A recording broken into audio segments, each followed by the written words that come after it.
Une institution est une structure juridique mise en place par une constitution. La Constitution, elle, est un texte juridique qui organise la répartition des pouvoirs dans une démocratie. La France a connu 5 constitutions depuis la Révolution française de 1789. En France, nous vivons dans une république fondée sur la séparation des pouvoirs, le pouvoir exécutif, le pouvoir législatif et les institutions spécialisées chargées de contrôler l'application légale de ces pouvoirs. L'actuelle Constitution est la 5e République. Elle a été créée par le général de Gaulle en 1958 afin de renforcer le pouvoir du chef de l'État et du gouvernement. Mais avant de détailler les diverses formes de pouvoir des institutions françaises, n'oublions pas le rôle fondamental du peuple dans tout ça. C'est lui qui, par son droit de vote, élit ses représentants et ses gouvernants. L'électeur en France doit être de nationalité française, avoir plus de 18 ans, être inscrit sur les listes électorales. Le peuple peut aussi voter lors d'un référendum. Le référendum est un vote pour répondre à une question. Sa décision est sans appel. Par exemple, l'acceptation de la Constitution de 1958 s'est faite par référendum. Concernant le vote, 2 termes sont à connaître. Le suffrage, qui représente le vote exprimé de l'électeur, et le scrutin, qui consiste à déposer le bulletin de vote dans une urne. Depuis 1962, l'élection du président de la République se fait au suffrage universel direct, avec un scrutin uninominal majoritaire à 2 tours, si un des candidats ne remporte pas la majorité absolue au premier tour, soit plus de 50% des voix. Abordons le pouvoir exécutif.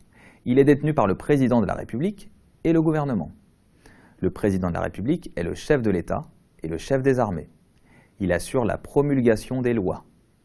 Il exerce la direction du gouvernement par le biais du Premier ministre et a le droit de dissolution. Selon l'article 16 de la Constitution, il peut prendre les pleins pouvoirs en cas de menace grave et immédiate de la nation.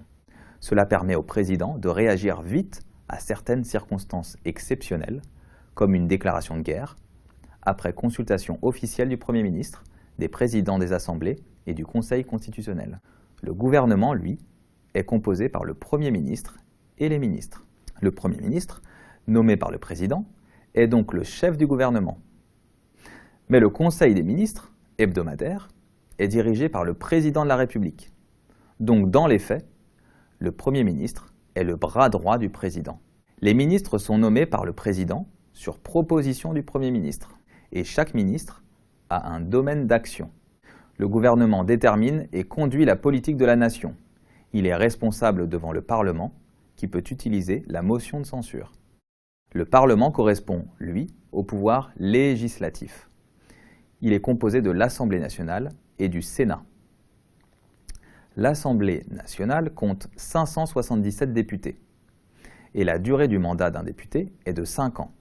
Un député élu appartient à une circonscription, une partie du territoire, par la loi. Le rôle principal de l'Assemblée nationale est de débattre, d'amender et de voter les lois. Ses pouvoirs sont le contrôle du gouvernement qu'elle peut renverser. La motion de censure, le vote de confiance. Les périodes de débat sont appelées les sessions parlementaires.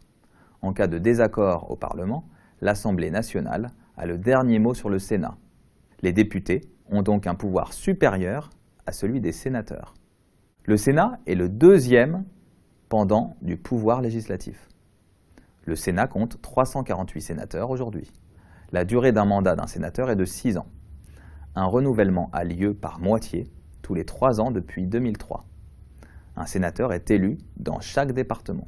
Les pouvoirs du Sénat sont de discuter, voter les lois et contrôler l'action du gouvernement. Le Sénat se réunit chaque jour selon un calendrier des priorités à débattre.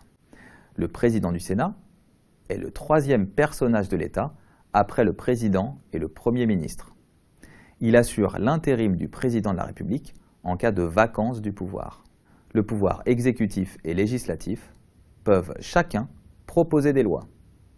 Le projet de loi, qui est un texte de loi proposé par le gouvernement, et la proposition de loi qui, elle, est proposée par le Parlement. Il existe également 3 institutions spécialisées.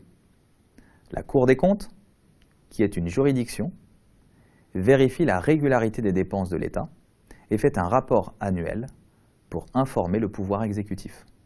Le Conseil constitutionnel, quant à lui, surveille la régularité des élections, des référendums et la conformité des lois à la Constitution de la Ve République. Les anciens présidents de la République en sont membres de droit. Enfin, le Conseil d'État, qui est une institution créée par Bonaparte en 1799, il conseille le gouvernement dans le domaine du droit. C'est la plus haute juridiction dans le domaine du droit administratif.